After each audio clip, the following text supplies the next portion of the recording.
Unlock this door. Have you lost your mind? They're probably saying that on the other side of this thick door, but I can't hear them, and frankly, I don't need their forgiveness. Facing the three flustered fools on the other side, I waved with a smile and said, "Let's go. Wonder if you can make it back safely. Good luck." My name is Leah, a 30-year-old officer worker. I'm a newlywed, married for just a year with no kids yet. Back when I was single, my hobby was taking day trips using the train on my days off. Friends would ask, "Don't you get lonely traveling alone?" But I found it surprisingly pleasant to move at my own pace without a fixed schedule. There's a bit of loneliness, but the fun outweighs it. I have a favorite travel magazine, and sometimes I plan trips based on it. As I went about my days, I noticed something. Hug, isn't that the same guy I saw last week? It seemed coincidental, but after the third time, I might have thought it was fate if I were romantic. Instead, I just felt a bit scared, but it turned out he felt the same. Sorry if I'm mistaken, but didn't we meet last week and the week before at completely different places? He approached me with a slightly scared look. Wait, do you think I'm following you? To clear up the misunderstanding, I opened my travel magazine and confidently said, "I'm just traveling based on this magazine." Surprised, he responded, "Me too," and opened the same magazine, smiling happily. That's how I met my husband, Henry. He turned out to be a really interesting guy. Being cautious by nature, I always end up carrying a lot of stuff, but he said, "I always travel light so I can move easily. Nowadays, with cashless payments, you hardly need cash. A mobile phone is enough." He laughed joyfully. Talking with someone with such different values was very stimulating. We hit it off, discussing our favorite travel destinations and exchanged contacts. Though we both liked solo trips, we started going out together more often. Surprisingly, I enjoyed sharing memories with someone else, and I found that local food tastes even better when shared. One day, after about 6 months, Henry asked me to go out. I didn't feel bad at all. In fact, I felt the same way and remember being very happy. We decided to get married 6 months into our relationship. I thought our happy newlywed life was just beginning, but my expectations quickly shattered due to Henry's parents, Jack and Aaliyah. Their house is about a 30-minute drive from ours. They are still in their 50s, with Aaliyah working part-time, and both of them are employed. Initially, they used to visit our house, but lately, we've managed to maintain a reasonable distance. However, an incident occurred that disrupted this balance. "Hey, Henry, let's go here on our next day off." I agree, sounds good. Our post-marriage tradition of many trips to tourist spots continued as usual. Minimalist Henry recently reduced his belongings to just a mobile phone, even entrusting his wallet to me. It feels so light. I don't look like someone who's about to go out at all, do I? He said with a contented smile. I thought to myself, at least carry your own wallet. But it wasn't really a bother. It was an ordinary conversation, but that day was different. Oh, by the way, Dad and Mom's wedding anniversary is coming up soon. How about we invite my parents on our next trip? Henry's sudden suggestion made me tense up. Of course, there was a reason for that, but I couldn't just say no. So I responded, yeah, that sounds good. We haven't seen Aaliyah and Jack recently anyway. Unaware of my slightly strained face, Henry didn't notice a thing. The next day, they were really looking forward to it. When I called, he told me, I guess I have to give it my best shot. So I steeled myself. Honestly, I'm not comfortable around my parents-in-law. They're not bad people, we're just not a good fit. I'm more on the reserved side, not fond of noisy places, and this applies to people too. Talking to high-energy people can be mentally exhausting for me. Speaking of my parents-in-law, they are incredibly cheerful. When I first met them, their exuberance overwhelmed me. Nice to meet you. I'm Henry's mom, and I'm the dad. They announced loudly, like comedians, making me stiffen up involuntarily. That time, the four of us, including Henry and his parents, went out to eat, and they chose the restaurant. I wondered if it's their favorite place, but when we got there, It was an all-you-can-eat buffet. Meeting their son's girlfriend for the first time at such a casual place made me laugh. We're so nervous today. We haven't eaten anything since morning, Alia, who didn't seem nervous at all, said cheerfully to me. That's right, that's right. Plus, we have to get our money's worth. The true reason for skipping breakfast was quickly revealed by Jack. Their loud voices attracted quiet laughter from nearby tables. Embarrassed by then and wanting to go home, looking sideways, thinking Henry must feel the same, I was surprised to find he wasn't there. He had gone to get food. Not to be outdone, the parents-in-law also got up, piling their plates with food. Are they planning to hibernate after eating so much? Can I really become part of this family? I managed only a forced smile at their overwhelming presence. I barely ate that day, nervous as I was, feeling uncertain about the future with Henry. I was touched when they said at parting, "What a wonderful girlfriend Henry has. He may be awkward, but please take care of Henry from now on, Leia." I was simply happy to hear that. I loved him too, and I thought the parents-in-law weren't bad at heart. So, when he proposed a few months later, I faced no hesitation, but it turns out I'm not adept at judging people.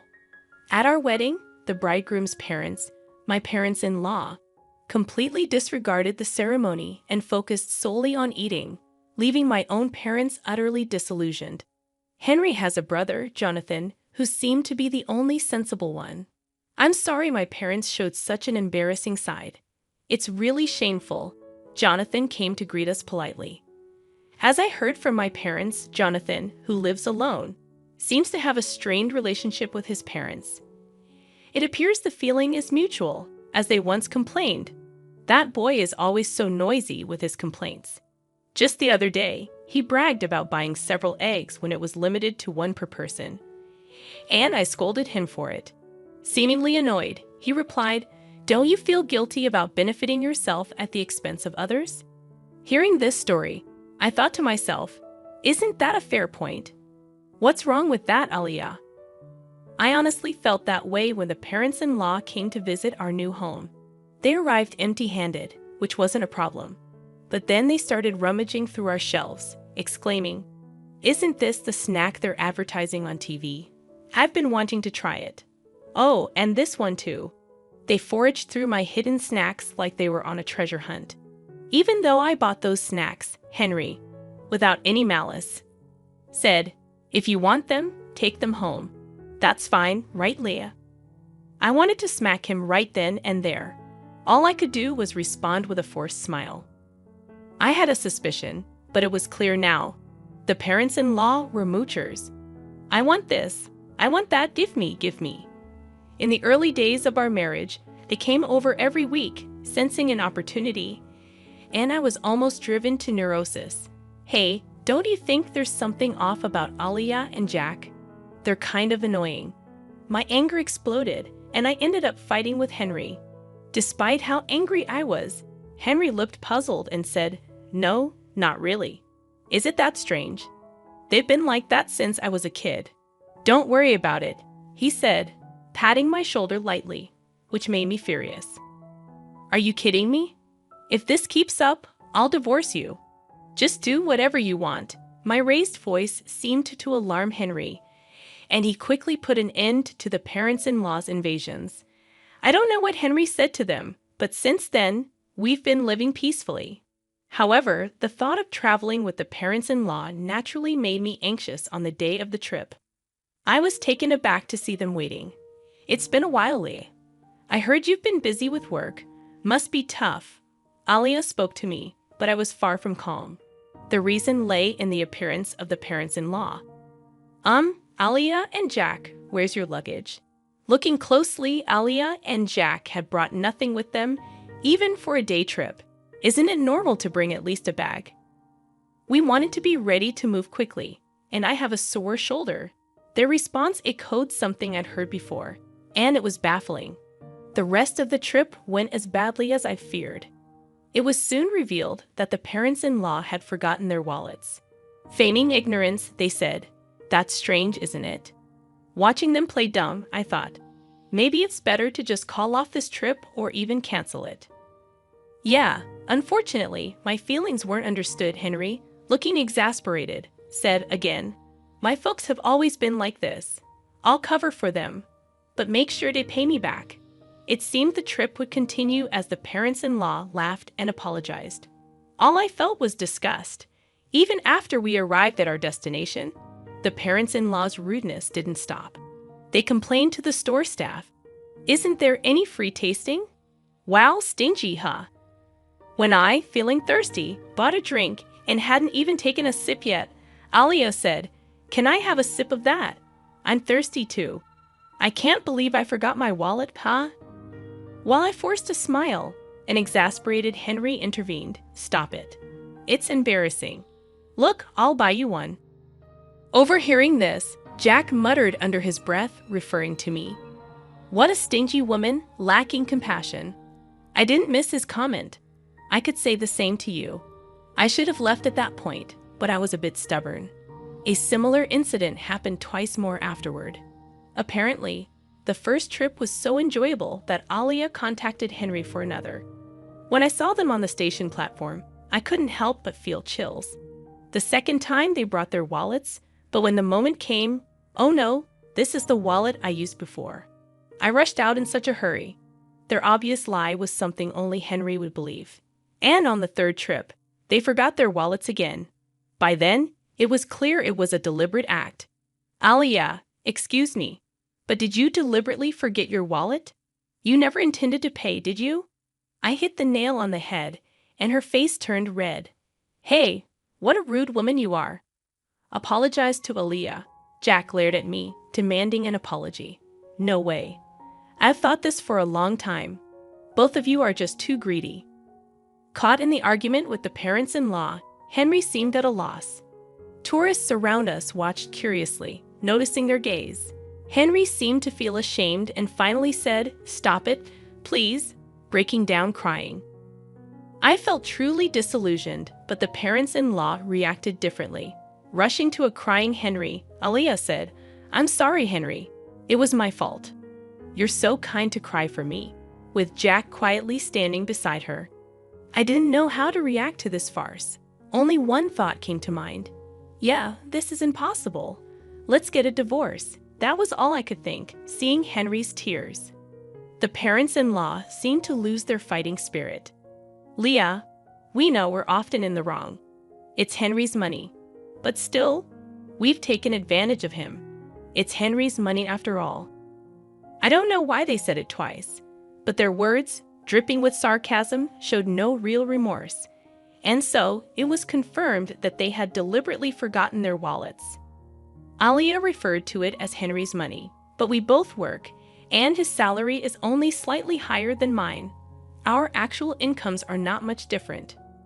Recently, every trip with the parents-in-law ended with, "I want to buy this too.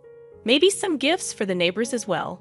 What's that? Looks tasty. Hey, Henry, buy that for me." Because of their endless demands, Henry's credit card bills were shockingly high. We've been living mostly on my salary for the past few months. At the time of marriage, I considered it family money and believed in spending within the limits of our allowance for personal desires. Don't be a burden to your partner. The thing that infuriated me the most was when cashless reliant Henry exclaimed at our travel destination, "What, only cash here?" He called me over, pulled his wallet out of my bag. It only had a few dollars in coins. "No, I messed up. You know I don't carry cash, right?" he said without malice. It still makes me furious thinking about it. For the record, I always paid for my own things, yet the parents-in-law probably thought I was living off Henry's money and just complaining.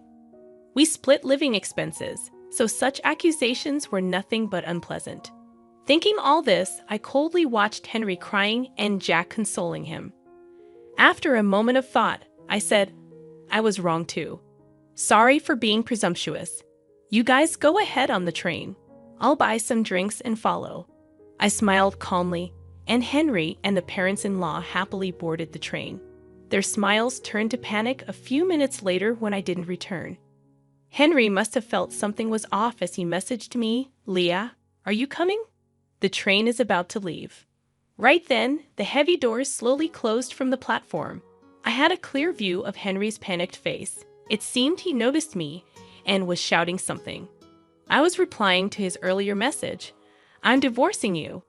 If your parents are so important, live happily with them. Goodbye. I ignored his calls, thinking, doesn't he care about being a nuisance on the train? Tease.